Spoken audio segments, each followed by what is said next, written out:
Hello and welcome back to the new session. इस session में बच्चों हम लोग पॉलिनोमियल टॉपिक को कंटिन्यू करने वाले हैं, तो आप लोग अपनी पेन और कॉपी के साथ रेडी हो जाइए।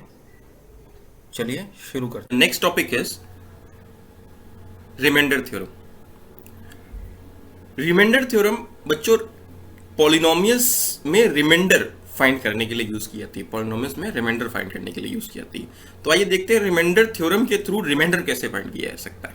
Right, so we all know this algorithm dividend is equal to divisor into quotient plus remainder। ये हमने लास्ट क्लास में भी इस चीज को पढ़ा था, division algorithm, that is dividend is equal to divisor into quotient plus remainder. अब इसके हेल्प से हम रिमाइंडर थ्योरम को समझने की कोशिश करते हैं।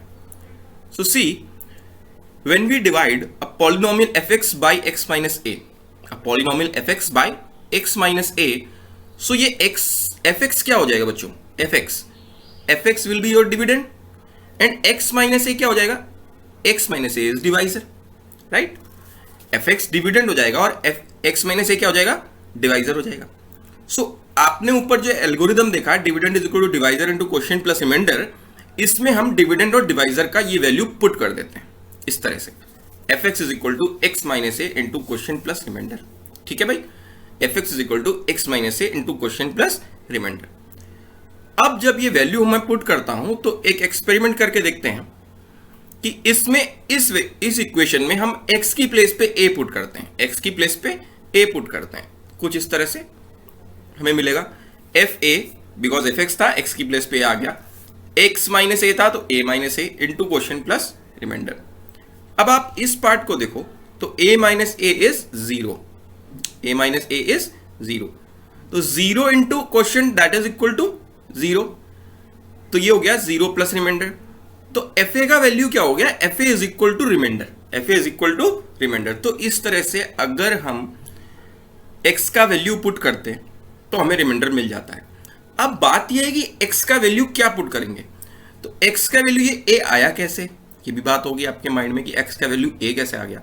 तो x का वैल्यू a कैसे आया, मैंने इस डिवाइजर को जीरो कर दिया, x minus a is equal to zero, तो वहां से आपको x is equal to a मिल जाएगा। फिर से सुनिए, x minus a is equal to zero, तो वहां से आपको x का वैल्यू a मिल जाएगा। यानी आपको करना क्या है, फर्स्ट स्टेप में डिवाइजर को जीरो कर देना है, डिवाइजर को जीरो कर देना है। ठीक है भाई, ठीक है, तो x is equal to a, आपको x का वैल्यू मिल जाएगा। जो भी x का वैल्यू आपको मिलेगा वो आपको इसमें सब्स्टिट्यूट कर देना है fx में।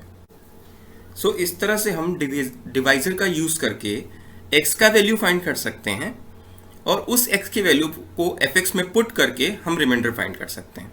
ठीक है भाई, तो इस थ्योरम का यूज आप रिमाइंडर को फाइंड करने के लिए कहोगे। जब भी क्वेश्चन आपसे रिमाइंडर फाइंड करने को कहेगा तो आप इस थ्योरम का यूज करोगे, ठीक है, on the demand of question. ठीक, तो इसको आप नोट करना चाहो तो नोट कर लो, फिर आगे बढ़ते हैं।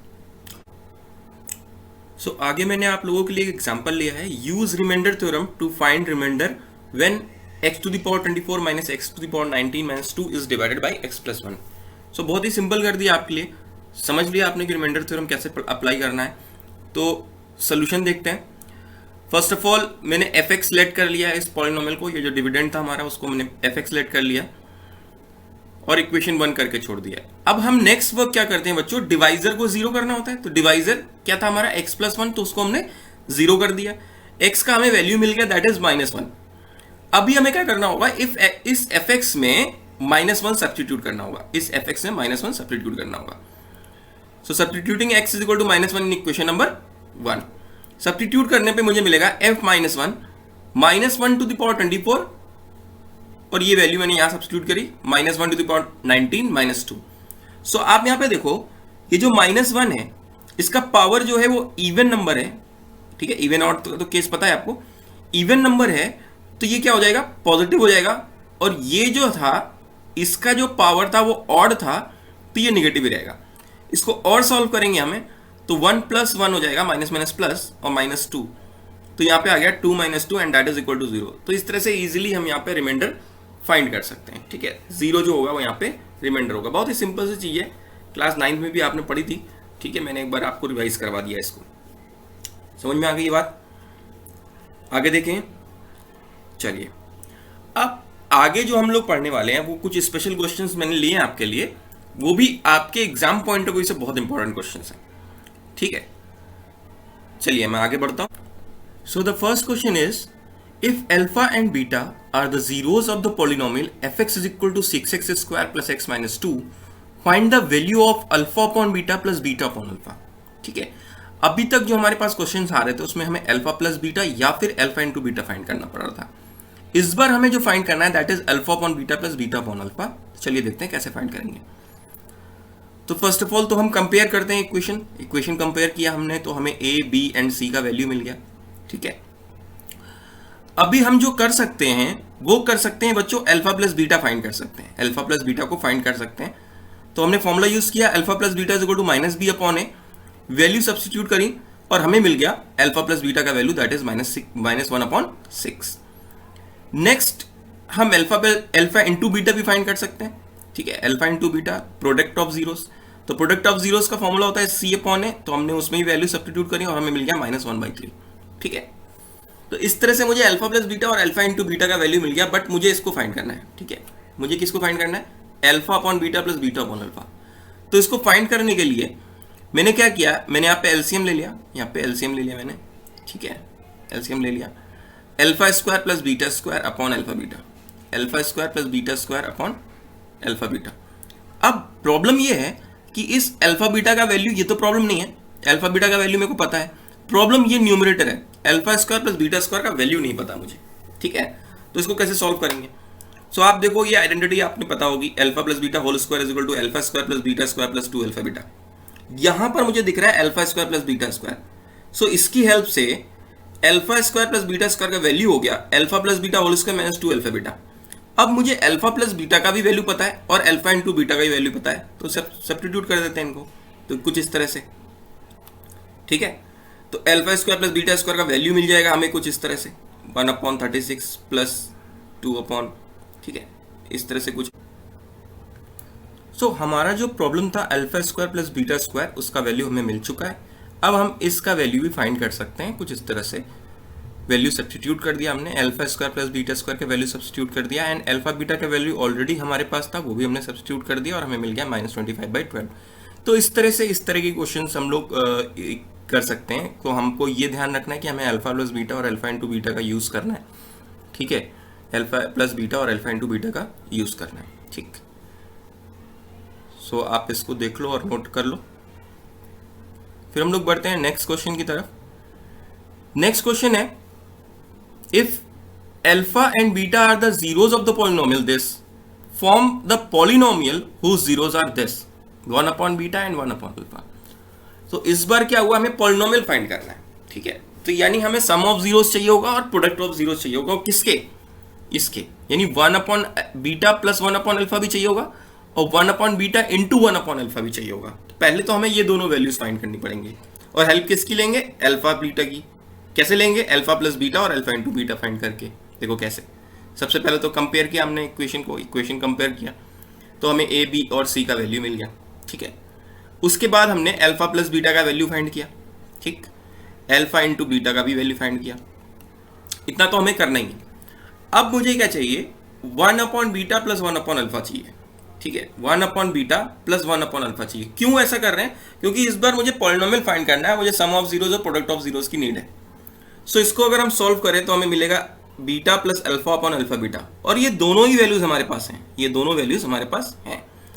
तो वो वैल्यू को हमने सब्स्टिट्यूट करा तो हमें ये मिल गया इज इक्वल टू 7, यानी ये इसका सम ऑफ जीरोस, जिस कौन से पॉलिनोमियल का जिसका जीरोस है 1/बीटा एंड 1/अल्फा, तो सम ऑफ जीरोस ये हो गया। सिमिलरली हमें प्रोडक्ट ऑफ जीरोस फाइंड करना है तो हमें मिलेगा 1/अल्फा बीटा। और सो अल्फा इंटू बीटा का वैल्यू ऑलरेडी हमारे पास है, वो हमने पुट किया 1/5 दैट इज इक्वल टू 5। तो हमें 1/बीटा इंटू 1/अल्फा भी मिल गया, यानी हमें सम ऑफ जीरोस भी मिल गया और प्रोडक्ट ऑफ जीरोस भी मिल गया। अभी हम क्या करने वाले हैं, अभी हम इसमें वैल्यू पुट करने वाले हैं।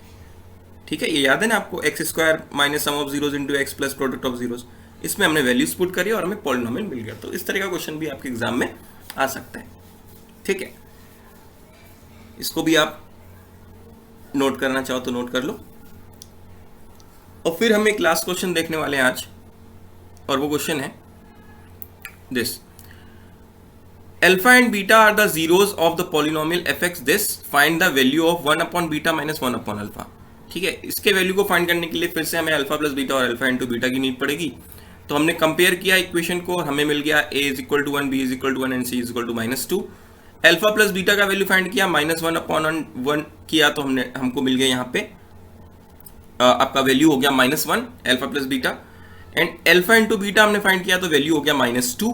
दिख रहा है आपको, अल्फा इंटू बीटा वैल्यू हो गया -2। तो सबसे पहले तो आपको यही करना है, अल्फा प्लस बीटा और अल्फा इंटू बीटा, वो आपको इस इक्वेशन से मिलेगा बिकॉज इसके जो जीरोज है वो अल्फा बीटा है। अब हमें इसका वैल्यू फाइंड करना है। ठीक है, तो देखो इसका वैल्यू कैसे फाइंड करेंगे। सो इसको हमने जब सॉल्व किया तो मुझे मिला alpha minus beta upon alpha beta. ठीक है, अगेन अल्फा बीटा मेरे लिए प्रॉब्लम नहीं है, मेरे लिए प्रॉब्लम क्या है, अल्फा माइनस बीटा। तो जब आपको अल्फा माइनस बीटा का वैल्यू फाइंड करना होगा तो आपने ये आइडेंटिटी जरूर देखी है और आपको याद होगा, alpha plus beta whole square minus alpha minus beta whole square is equal to 4 alpha beta. ठीक है, यहाँ पे मुझे अल्फा प्लस बीटा का वैल्यू पता है और अल्फा इंटू बीटा का भी वैल्यू पता है, तो हमने ये वैल्यूज को पुट कर दिया अल्फा प्लस बीटा। ठीक है, सॉल्व करने पर, इसको और सॉल्व करने पर मुझे मिला ये। ठीक है, और सॉल्व करेंगे आगे तो alpha minus beta whole square is equal to 9 मिलेगा। That means alpha minus beta का जो वैल्यू है वो 3 है। अल्फा माइनस बीटा का जो वैल्यू है वो 3 है। तो मेरा प्रॉब्लम सॉल्व हो गया, जो अल्फा माइनस बीटा था वो प्रॉब्लम टोटली सॉल्व हो गया, और अल्फा इंटू बीटा ऑलरेडी मेरे पास था तो मैंने उसमें ये वैल्यू को सब्स्टिट्यूट कर दिया। Alpha minus beta is equal to 3 and alpha into beta is equal to -2। तो आपका जो रिजल्टेंट आ गया, जो आंसर आ गया, दैट इज -3/2। तो इस तरह से आपको क्वेश्चन जीरोस पे बेस्ड इस तरह से क्वेश्चंस भी आपको मिल जाएंगे, आपके एग्जाम में भी आते हैं।